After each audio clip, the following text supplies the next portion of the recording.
Kejelian dalam memilih lokasi itu penting banget ya teman-teman. Jangan sampai kita sudah membayar sewa tapi ternyata di belakang hari banyak timbul masalah. Seperti sepi, tidak ada pengunjung, ya. Kita banyak ngopinya daripada melayani jualannya gitu.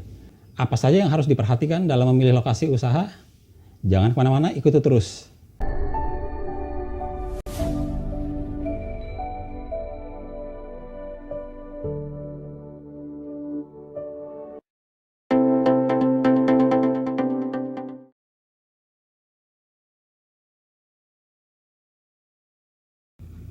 Assalamualaikum warahmatullahi wabarakatuh. Bagi Anda yang baru pertama menonton di channel ini, perkenalkan nama saya Zainal Arifin. Saya adalah video kreator dari Zia Channel.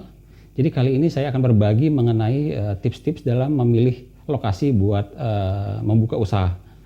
Bagaimana memilih lokasi yang cocok untuk lokasi indoor maupun outdoor. Jangan kemana-mana teman-teman, ikuti terus video ini, kita akan bahas satu persatu. Sebelum saya lanjut, silahkan tekan subscribe, like, share, and comment. Jika Anda mempunyai informasi-informasi dan pengalaman yang berguna, bisa di-share. Mudah-mudahan berguna bagi teman-teman sekalian. Jadi teman-teman, sebelum menentukan lokasi yang akan kita pakai buat berusaha ya, berjualan, jadi kita wajib melakukan beberapa tahapan berikut ini. Ini penting banget. Karena ini lokasi usaha adalah sangat menentukan buat usaha kita ke depan ya. Jadi jangan sampai kita salah pilih. Jadi kita harus melakukan tahapan-tahapan berikut ini. Salah satunya itu ya kita harus melakukan survei ya teman-teman ya. Jadi ada beberapa poin yang harus kita survei sebelum kita memilih lokasi. Nomor 1. Jadi yang pertama itu adalah lokasi harus sesuai dengan target market.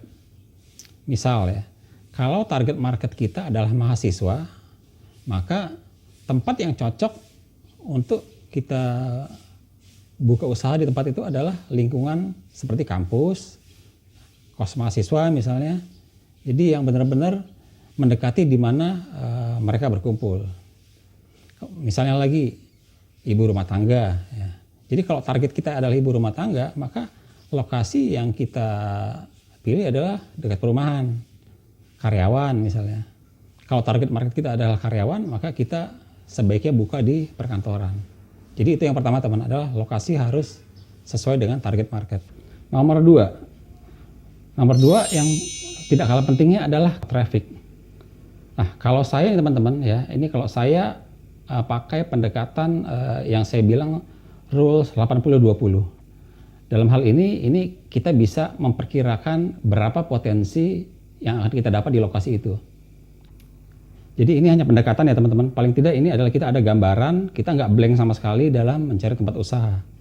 Jadi kalau dijabarkan begini kira-kira, supaya ada membeli 5 orang di toko kita, maka dibutuhkan 25 orang yang masuk ke toko. Jadi dari 25 orang yang masuk, itu kita harapkan kita akan ada 5 yang berbelanja. Gitu. Nah, agar ada 25 orang yang masuk ke toko kita, itu dibutuhkan paling tidak harus ada 125 orang yang lalu lalang di depan toko.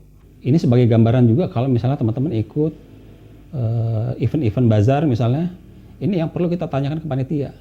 Kita perlu tanyakan ke mereka itu berapa target pengunjungnya. Nah dari situ kita akan bisa tahu dengan rules 80-20 ini.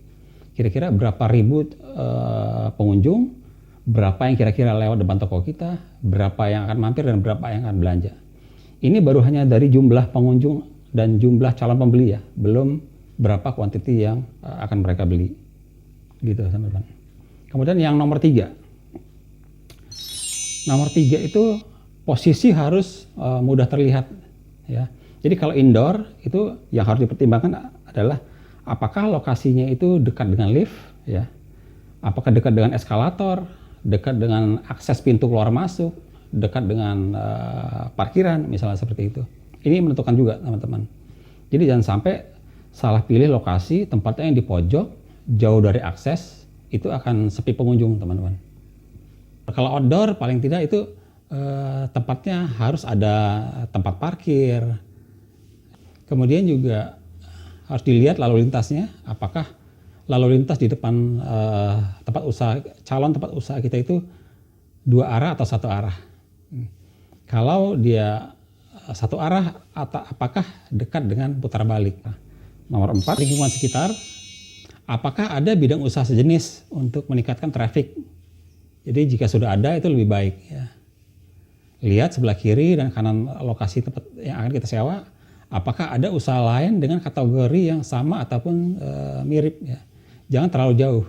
Misal ya, kalau Anda ingin buka toko fashion, jangan sampai di sebelahnya itu ada bengkel misalnya atau toko bahan bangunan misalnya, itu sangat jauh dari kategori produk yang kita jual. Jadi ini akan mengurangi traffic. Harus mudah diakses. Pastikan tempat kita itu mudah diakses dan jauh dari potensi komplain masyarakat. Ya. Jadi pada awal-awal kalau masih sepi sih biasanya belum begitu masalah. Tetapi begitu sudah mulai ramai usaha kita, apakah ada potensi komplain dari masyarakat mengenai keramaian ya? Karena akan ada keramaian di tempat usaha kita. Itu harus dipertimbangkan. Sekarang nomor 5, ini harus kita perhatikan adalah dari sisi legalitasnya. Ini penting ya teman-teman, jangan sampai kita menempati satu tempat usaha yang ilegal. Ya kalau bazar ya bazarnya yang legal. Itu jelas ya Pak Panitianya, itu harus ada izinnya. Jangan sampai nanti kita udah bayar, kita sudah berjualan tiba-tiba dibubarkan oleh petugas. Ya tentu ini sangat merugikan. Kemudian ya 6 ya, yang 6 sekarang harus dilihat juga masalah kebersihan dan penerangannya teman-teman. Pastikan betul tempat di situ rapi, bersih, terang sehingga pengunjung juga nyaman untuk datang ke tempat itu.